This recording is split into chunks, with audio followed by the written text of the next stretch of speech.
It's time to stop pretending. This is an interview from an ex-Facebook executive. We have created tools that are ripping apart the social fabric of how society works. Parts like, if you feed the beast, that beast will destroy you. You don't realize it, but you are being programmed. This is a global problem. It really is that bad. I've just finished watching Netflix's The Social Dilemma, which exposes how these tobacco farmers of Silicon Valley are manipulating us through their algorithms to profit from us. And it was a good documentary. It was a little bit hypocritical of Netflix to expose these algorithms when, as soon as the documentary was over, Netflix recommended me a new series to watch through their algorithm. I mean, Netflix has said their biggest competitor is sleep. So they're doing something similar to these people, but it was a good documentary. And in this video, I want to cover the main points made in this documentary. But in reality, the documentary only scratched the surface, maybe because it was for the mainstream. But I really want to get down and really expose the truth about this concept that a lot of people don't yet realize. Because this is a deep concept, and trust me, there is a lot of shocking stuff that we've got to unpack. But it all started when I was 14. I remember the day I watched my first YouTube video, and very soon after that I was hooked. I had access to hundreds and thousands of videos. I could learn from anyone, I could learn about anything. I could go to entrepreneurs, I could go to athletes, I could go to even philosophers. All of this information was suddenly available to me at my fingertips for free whenever I wanted it. I could learn anything, I could become anything. It was all there for me to become a genius. Everything was in front of me on YouTube. But what did I use it for? Minecraft Let's Plays, and comedy videos, and skits, and vloggers. And then there was Facebook, and Instagram, and Twitter, and all of these things, and very quickly, 4, 5, 6 hours a day were getting sunk into these platforms. I was in an algorithm-induced coma, and I wanted to get out of it. I wanted to start living, but I couldn't. And we know that this isn't just a problem that was affecting me. The latest digital report in 2019 discovered that the average person spends 6 hours and 42 minutes every single day online. That's over 100 days a year spent online. And it's not just the everyday person, even the greatest minds of this century are being stifled. We know Elon Musk has to take breaks from Twitter, and even Twitter's CEO has a limit on his phone to limit the amount of time he spends on these platforms. Even Apple's CEO admits that he spends too long on his phone. I have to tell you, I thought I was fairly disciplined about this, and I was wrong. When I began to get the data, I found I was spending a lot more time than I should. And I wish that it just ended here. I wish that it was just a time suck that could very easily eat into your productivity. I wish that was the only problem, but this is just the very beginning. You see, people used to believe that your brain would stop developing at a certain age, it would become static. But new researchers of neuroplasticity has discovered that your brain never stops evolving, your brain is plastic. A German study was conducted where they got medical students 3 months before they sit an exam, and they did a brain scan on them. Then after the exam, they did another brain scan and compared these brain scans to control students who weren't studying for that period of time. They found that the group of students that have been studying for the exam, their brain was completely different, their brain was even bigger. And there are many other studies done like this, but the conclusion is clear. What you spend your time on literally changes your brain, it rewires it. And you can view yourself as a bit of DNA with a whole host of summation of experiences and thoughts, and all of this data that you've collected, it's all shifted your brain. You are what you eat. The information you consume, the things you do, it literally shapes your brain. And my friend Michael Simmons believes that these algorithms are giving you brain damage. How? Well, first of all, we all know it's messing with our attention span. A study done on 410 teachers and 2,000 parents discovered that 91% of the teachers had observed that their pupils' attention span was rapidly decreasing. Next, these algorithms make it harder to do meaningful work. We'll talk more about how they do this later, but these algorithms are carefully designed to release as much of the neurotransmitter dopamine as humanly possible, as much of it in the shortest period of time. This makes us feel like we're having fun. Dopamine is known as the pleasure molecule or the molecule of more. It keeps us coming back. But because we're getting so stimulated from these things, boring tasks become even more boring, and normal tasks all of a sudden appear incredibly hard or difficult. You may have observed that tasks that you would have found easy to do 5-10 years ago are now more and more difficult. It's because your brain is comparing that hard task with dopamine, and there's such a big difference. Your brain just wants to default to instant gratification, taking the easy route instead of doing the hard, meaningful work. And say you were to just spend a small fraction of that 6 hours and 42 minutes on learning, say just an hour or two a day on learning, very quickly you would become a different person, but it's incredibly difficult to do this. And these algorithms are making it incredibly difficult to find space in the day to just be alone with your own thoughts. Blaise Pascal said, "All of humanity's problems stem from man's inability to sit quietly in a room alone." And before the TV, we could go days without being stimulated. Before video games, we could go hours without being stimulated. Without phones, we could go minutes without being stimulated. And after wearable technology becomes mainstream, we're not even gonna have seconds where we're unstimulated. Nowadays, you can literally go your whole day being stimulated through music, watching something on YouTube, doing this, that, or the other all day, never giving your brain capacity to think. And this can cause serious mental health problems. The dopamine law states that every 2 years, the time spent unstimulated decreases by roughly 50%.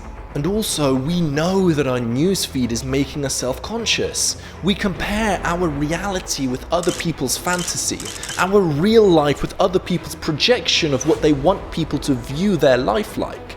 In the past 8 years, suicide rate in teenagers has almost doubled, and that started roughly the same time that social media happened. And we know that just like in physics, where electricity takes the path of least resistance, us humans generally take the path of least resistance. We do what's easy. And it's now more easy than ever to procrastinate. Unlimited entertainment can be found in multiple different places at a flick of a finger with something we keep in our pocket at all times. It is literally possible to never be bored ever again. And all of these things I've mentioned are trends. They're very clearly worse today than they were 5 years ago.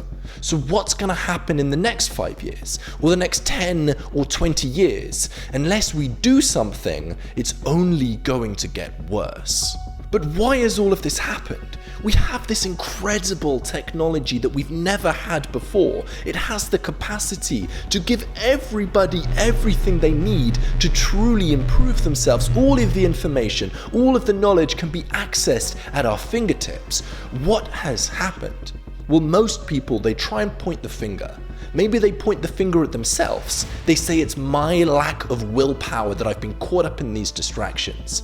Maybe they point the finger at creators and say it's your fault for creating clickbaity content, or maybe they point the finger at journalists. It's your fault for creating fake news. But I would argue that all three of these things are symptoms to the design of the algorithm. These algorithms are not built with your best intention at mind. They're not thinking, how can I improve the life of my customer? How can I add value? These algorithms have been made for one reason: to grab your attention and to not let go of it. And if they can keep your attention, they collect your data, they sell it, and they make money. If you don't pay for a product, you are the product. And these algorithms are only going to get better. They've been carefully engineered to have a flywheel. The more attention you give it, the more data they collect, which improves the algorithm, which gives them more attention. The more attention you give it, the more money they make, which allows them to buy even better talent, even better engineers, which then result in more attention. It's only going to get worse as these algorithms continue to get better. And it's clearly working. Look at this graph that shows the growth of social media platforms. And these top engineers have been working tirelessly and have come up with a few innovations that have made these platforms almost impossible to put down. First, we have infinite scrolling. This was a complete game changer in order to make this addictive. If you want to make an idiot waste his time, you tell him to get to the bottom of a Facebook newsfeed. And these things have been carefully engineered for novelty. That's the reason. There is unlimited content, literally endlessly scrolling on all of the big social media platforms, so that you can always have access to something novel. As I talked about in my free dopamine detox course, the brain releases a lot of dopamine when there's novelty, and that keeps you coming back. Even when you scroll down to refresh the newsfeed, this was engineered to be similar to a casino and similar to a slot machine. So we're literally carrying around a slot machine in our pockets, only that slot machine is very socially acceptable. Second, we have features like the typing indicator. When you're messaging a friend and you can see them starting to type a message, you'd think that these social media platforms put that there so that you have more information and you have a better user experience. But in reality, they've just done this because when you see somebody else is about to message you, you're far more likely to stay on the platform, you're far more likely to give them your attention. It's not done with your best intention, it's done to grab your attention. Third, a personalized newsfeed that curates all of the new information that's relevant to you and provides it in an easy to digest, short format. They're literally called a news feed because most of the information they provide you is new. If they had your best intentions at mind, it would be called a value feed, where the most valuable videos or posts would come to the top and you'd see them. Instead, it's all about new, it's all about trending, because that's far more likely to capture our attention. Fourth of all, the like button. As humans, we are social beings. We care a lot about what people think about us.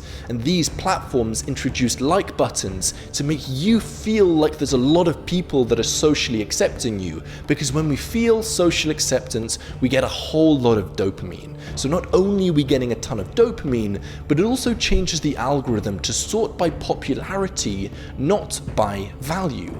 Just because something's popular doesn't mean that it's the best piece of content for you, but it's what our brain is attracted to. And all of these inventions have made these platforms incredibly addictive in a way that we haven't seen before. As a result of the algorithm optimizing for attention, there's a whole lot of clickbait. See, our brain isn't wired to seek out information. Our brain is wired to filter out information and to get rid of all of the information that we don't want. As a result, we filter out all of the content apart from the ones that shock us. We click on the clickbait, which earns the creator more money, which means more clickbait is created. And I'm not saying that I don't do this. We have to do this. It's just part of the game of being a creator. And because the algorithm is optimized for attention, we have a whole lot of fake news. You see, the algorithm doesn't care whether something is true or false. It cares about whether that thing gets attention. The algorithm doesn't even know whether something's true or false, but it definitely knows what gives attention. So if something can stand out, if something is shocking, it's going to get more clicks, it's going to earn more money, and more of that type of content is created. And it's difficult for people to wait for something in real life that's different to happen so they can create content about it. It's far easier just to make something up, and it's why we have wildly shared articles that are straight up fake. And because the algorithm is optimized for attention, we end up with these thought bubbles. The algorithm knows if it keeps showing you content of things you agree with, you are going to keep consuming it again and again and again for hours and hours and hours. But it means that we're never exposed to the opposing point of view. We're only getting confirmation bias of the things we currently believe in, and this can result in a very narrow viewpoint, as well as pushing groups of people away from each other where you simply just can't empathize or understand where you're coming from because you've only seen one side of the argument. But this isn't a political channel, so I don't want to talk about any macro suggestions about what we can do to change this. I want to talk about the micro suggestions, what you can do on an individual point of view to take back your freedom, to take back your time, and start living life more intentionally. So we know that the algorithm is optimizing for your attention, and we know that you're optimizing for your meaning for life. So there's a clear disconnect here. But what if you were to say to the algorithm, I'm only going to give you my attention when you give me meaning? What would happen then? Well, you'd have all of big tech working relentlessly. All of this incredible technology would be working for you instead of against you. But is this even possible? Well, yes, and it comes down to intentionalism. The algorithms only work on the data you provide it. So if you're selective with the algorithms, or you avoid the algorithms like we'll talk about in a second, you can actually get these algorithms to work for you. An example of how I do this on YouTube is I've got two separate YouTube accounts. I've got one for education and one for entertainment. I purposefully changed the themes on each of these, one's in light mode and one's in dark mode, so that I always know which one I'm on. And each time I'm using YouTube, I'm providing YouTube with as much data to let it show me what I want to see. If I'm watching a video that I love, I'm clicking the like button, I'm clicking subscribe, so that way YouTube knows I like this content, it's going to show me more of it. If I see a piece of content I don't like, on the home page there's the option for you to say, hide this video, I'm not interested, I don't want to see anything more from this creator. Give the algorithms the data you want it to have so that it can start to provide you what you want to see, and it's incredible. The YouTube algorithm and all of these algorithms can show you a needle in a haystack. Out of thousands and thousands of videos out there, it can show you the video that it thinks is going to benefit your life the most, or that's going to entertain you the most, if you provide it with the information that it needs. And remember, each time you watch a video, you're not just watching that video, you're increasing the likelihood that you watch more of those videos in the future. If you watch a video that's junk, perhaps it's gossip or it's truly bad for your brain, you're not just spending that time watching the video, but YouTube's going to try and show you more and more of that kind of content. So always remember the second order consequences of the actions you take when using these algorithms. And on top of this, you can optimize for value over new. As we know, these algorithms are going to try and show you new content again and again, but instead if you optimize for value, your life will become a whole lot better. A lot of people read best-selling books because it's new or because it's popular, but neither new nor popular are indicators of how much that book is going to change your life. And by definition, if you read bestsellers, you're not going to get any new or rare information. You're only going to get what everybody else knows because it's a best-selling book. Instead, what I've done is I've created my own algorithm. Whenever somebody recommends me a piece of content, a video, an article, a book, something I'm interested in, I create a huge list of it in Notion, all of these different things that I'm excited to read about or learn about or watch. Then, when I want to consume some content, I go there and I use the curiosity algorithm. I pick whichever thing on this list makes me the most curious and makes me the most excited to learn about. I've created my own algorithm, and that's allowed me to take my learning into my own control. That way I learn what I want to learn, I decide what I consume, and I get to learn about the things that I'm curious of. Not what other people want me to watch, not what's new or what's popular, but what I'm curious about. That's what makes learning fun. And I'd highly recommend that everybody has a massive list of things that they're curious about. Not only is this going to let you consume what you want to consume, it's also going to allow you to get in the habit of constant learning. And this speaks to my broader philosophy. Follow intentionalism.